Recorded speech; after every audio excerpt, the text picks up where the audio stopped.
Hello and welcome. I'm Saeed from storyplanet.net. Dive right into the essence of the most captivating books without reading them cover to cover. Whether you're on the go, at the gym, or just relaxing at home, we offer you a unique and enriching listening experience. Today, we are exploring the book, Workplace Learning, a creation by Nigel Paine. In Workplace Learning, 2019, it is argued that learning and development professionals must go beyond traditional courses and seminars. Nigel Paine believes that in order to help your company stay competitive in today's fast-paced world, you need to cultivate a specific organizational culture. This culture is built on two essential principles: open communication and knowledge sharing. According to Paine, these principles are the fundamental basis for the continuous, everyday learning that organizations require. Before we delve into these revelations, it's interesting to note that Nigel Paine, a business consultant and author from London, is well known for his expertise in diverse areas such as e-learning, leadership, and creativity. He frequently collaborates with clients in Europe, the United States, Brazil, and Australia. Previously, Paine held a prominent position as the head of training and development at the BBC. Currently, he serves as an academic director and member of the International Advisory Board at the University of Pennsylvania. Among his published works is the acclaimed book, The Learning Challenge. With 5 key ideas to unveil, brace yourself for a deep dive into this captivating book on storyplanet.net. To start, this text is an introduction to learning cultures and discusses the question, what's in it for me? It explores the benefits of embracing different learning cultures and the impact they can have on personal growth and development. Only about 1/3 of employees are engaged at work, while the rest are unmotivated and bored. Many organizations are poorly run and have toxic workplace norms. Learning is often an afterthought. However, workplaces can improve and create a culture of learning.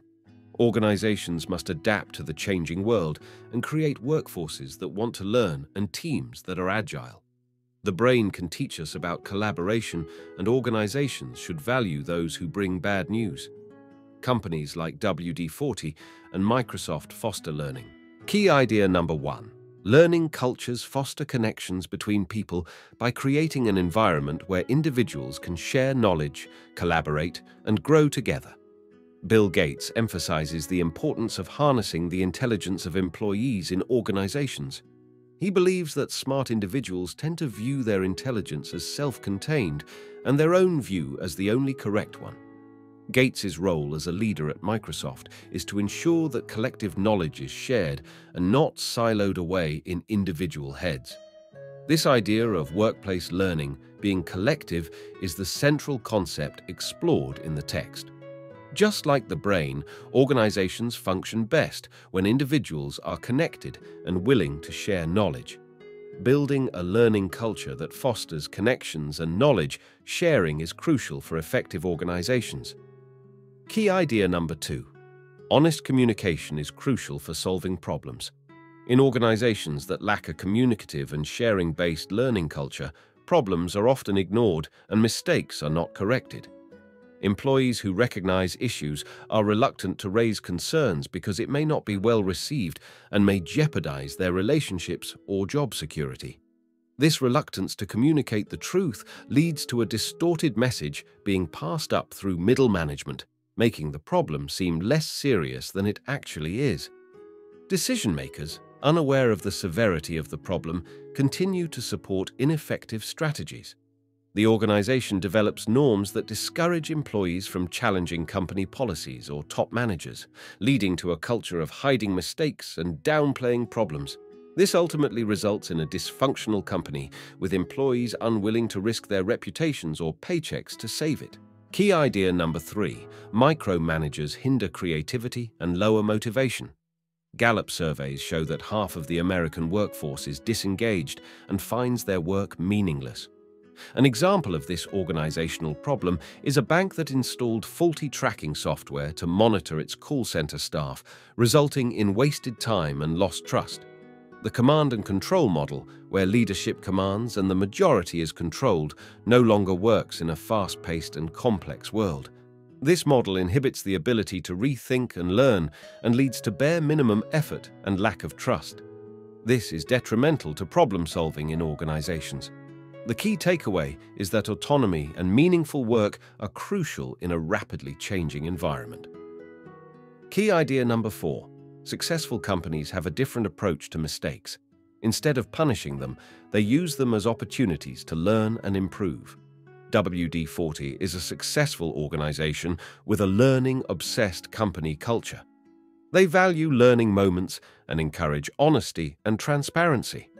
Mistakes are accepted and not punished as long as there is a willingness to learn. All employees have access to a repository of information and are expected to take initiative in searching for knowledge. There is a focus on peer-to-peer learning and a commitment to sharing knowledge. Financial information is transparent, and there is a high level of employee engagement and motivation. Key idea number 5.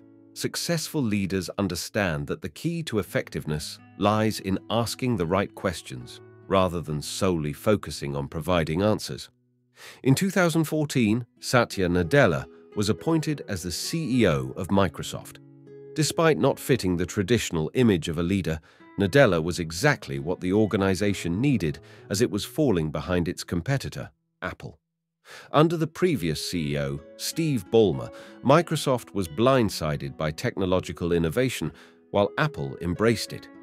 Nadella believed that Microsoft had forgotten its mission of creating products that people actually wanted, so he focused on listening to customers and understanding their needs. He implemented cultural changes that encouraged empathy and curiosity within the company, transforming it into a learning organization. As a result, Microsoft has regained its success, adding $250 billion value and tripling its income under Nadella's leadership. In conclusion, learning is about adaptation, problem-solving, and collaboration. It is not about solitary geniuses, but about coming together and sharing insights and know-how. Leaders can foster curiosity and create frameworks for learning within organizations. Thank you for listening to this summary. If you enjoyed this exploration, we invite you to discover other fascinating books on storyplanet.net. Don't wait any longer. A multitude of books, stories, and knowledge await you there. See you soon on storyplanet.net.